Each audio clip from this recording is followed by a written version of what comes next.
तो हमने क्यों लिखा है ड्रैगन को गलवान में गलाने की तैयारी। सबसे पहले गलवान की तस्वीरें दिखाई है जिससे आपको पूरे इस घटनाक्रम की यादें आपके जहन में ताजा होंगी। ये देखिए फाइल विजुअल जो हम आपको दिखा रहे हैं, गलवान में जब भारत की सेना और चीन की सेना आमने सामने हुई थी। इसके अलावा इसी तरह के कंडीशंस चीन के बॉर्डर पर अक्सर बनते रहते हैं। चीन हमेशा भारत को उकसाने की कोशिश करता रहता है, लेकिन भारत हर बार संयमित तरीके से जवाब देता है। इसी गलवान झड़प के बाद भारत ने चीन को सबक सिखाने की तैयारी कर ली थी, जिसे लेकर अब बहुत बड़ा खुलासा हुआ है। भारत ने किस तरह से ड्रैगन में गलवान में इसे गलाने की तैयारी की थी, उसकी पूरी कहानी आपको बताने जा रहे हैं। चीन के साथ भारतीय जवानों की गलवान में झड़प के बाद से एलएसी पर लगातार तनाव बना हुआ है, जिसे खत्म करने के लिए कमांडर लेवल की बैठक भी जारी है। आज भी 19वें दौर की बातचीत हुई है, लेकिन अब भारत 62 वाली गलती नहीं दोहराएगा। विश्वासघाती चीन पर कभी भरोसा नहीं करेगा। अगर चीन ने उकसाया तो इस बार आर पार ही होगा। गलवान में जिस तरह के हालात बने थे उससे भारत चौकन्ना था। तनाव इस कदर बढ़ गया था कि भारत और चीन में जंग जैसे हालात बन रहे थे और ऐसे सिचुएशन के लिए भारत ने भी कमर कस ली थी। चीन पर भरोसा खतरनाक हो सकता था, इसलिए भारत ने चीन से निपटने के लिए लद्दाख में 68,000 से ज्यादा जवानों को एयरलिफ्ट करके तैनात कर दिया था और यह तैनाती गलवान झड़प के तुरंत बाद हुई थी। खबरों की माने तो इंडिया वॉर के लिए खुद को प्रिपेयर कर चुका था, इसलिए 68,000 जवानों के साथ साथ एयरफोर्स की मदद से 90 टैंक और घातक हथियार भी एयरलिफ्ट करके वहां पहुंचाए जा चुके थे। इसके अलावा सुखोई और जैगुआर फाइटर प्लेन 24 घंटे इलाके की निगरानी कर रहे थे। चीन के साथ आज भी एलएसी पर कई जगह विवाद है, इसलिए किसी भी चुनौती का सामना करने के लिए हिंद की सेना तैयार है। और अगर चीन ने इस बार उकसाया तो इस बार आर पार की तैयारी है। अब आपको दिखाते हैं इंडियन आर्मी की ताकत, किस तरह वॉर के लिए हमारे जवान तैयार हैं। और अगर गलवान में एक बार फिर से उकसावे की कार्रवाई हुई तो ये लद्दाख के एक्सरसाइज विजुअल की तस्वीर दिखा रहे हैं और ये बहुत पुरानी नहीं है, ये पिछले महीने की ट्रेनिंग है। चाहे वो जमीन हो चाहे वो पानी हो, हर तरह से हमारे जवान प्रिपेयर कर रहे हैं। आज एक एक जानकारी आपको देंगे, लेकिन उससे पहले तस्वीर देखिए और फुल स्क्रीन देखिए तस्वीर। ये पिछले महीने की वॉर एक्सरसाइज की कोशिश, जहां टैंकों की दहाड़ से जिनपिंग का कलेजा हिल उठा था।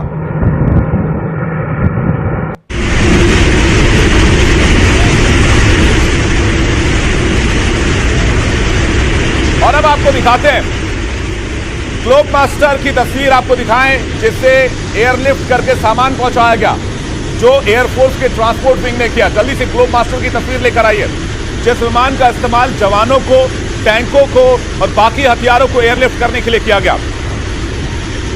जल्दी से वो तस्वीर दिखाइए ग्लोब मास्टर की। ये ग्लोब मास्टर की तस्वीर देख रहे हैं आप, ये सैन्य साजो सामान ले जाने के लिए। और लद्दाख का रनवे आप देख रहे हैं, जहां पर ये भारतीय वायुसेना का C-130 ग्लोब मास्टर आप देख रहे हैं, जो कि 68,000 जवानों को लेकर गया।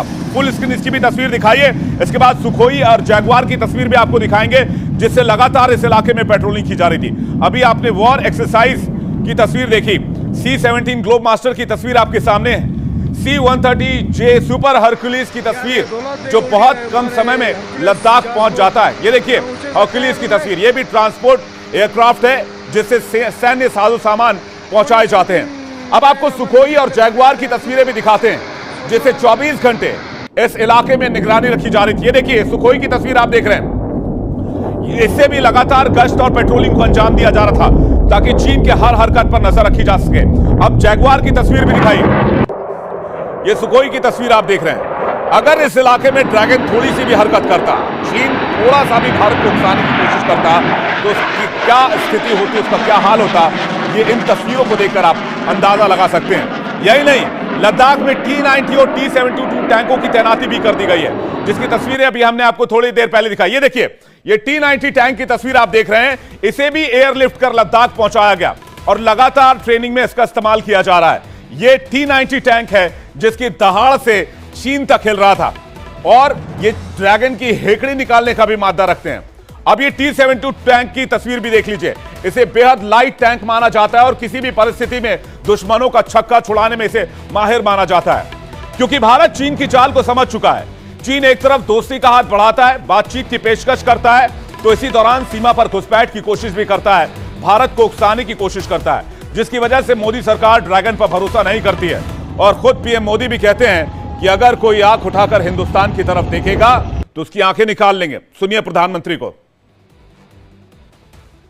आज हमारे पास ये कैपेबिलिटी है कि कोई भी हमारी 1 इंच जमीन की तरफ आंख उठाकर भी नहीं देख सकता। आज भारत की सेनाएं हर सेक्टर में एक साथ मूव करने में पूरी तरह सक्षम है। प्रधानमंत्री ने जो कहा ठीक वैसा ही किया। चीन और पाकिस्तान दोनों ही सीमाओं पर निगरानी बढ़ा दी गई, वेपन्स डिप्लॉय किए गए, जवानों की संख्या बढ़ाई गई। श्रीनगर एयरबेस पर 2 दिन पहले ही MiG-29 का स्क्वाड्रन तैनात किया गया है, जिसकी तस्वीर आप देख रहे हैं। ठीक उसके एक दिन बाद ही नॉर्दर्न सेक्टर के फॉरवर्ड एयरबेस पर एडवांस्ड हेरोन मार्क 2 ड्रोन की तैनाती की गई, जो इजराइल का बेहद घातक ड्रोन माना जाता है, जो लॉन्ग रेंज मिसाइलों से दुश्मनों पर हमला कर सकता है, तो साथ ही साथ दुश्मनों की निगरानी कर सकता है, उनकी खबर लगा सकता है, उनके बारे में पड़ताल कर सकता है। चीन और पाकिस्तान दोनों सीमाओं पर चुपके से निगरानी भी इस ड्रोन के जरिए किया जा सकता है और इसलिए इसकी तैनाती की गई है। एक बार फिर से आपको दिखाते हैं कि गलवान में क्या हुआ था, किस तरह से चीनी सैनिकों ने भारत की सीमा में प्रवेश करने की कोशिश की थी। ये तस्वीर जो आप देख रहे हैं, ये चीन और भारत के सैनिक जब आमने सामने थे तब की तस्वीर आप देख रहे हैं। इसका भारतीय जवानों ने मुंहतोड़ जवाब दिया था। अब आपको बताते हैं कि आखिर हुआ क्या था गलवान में।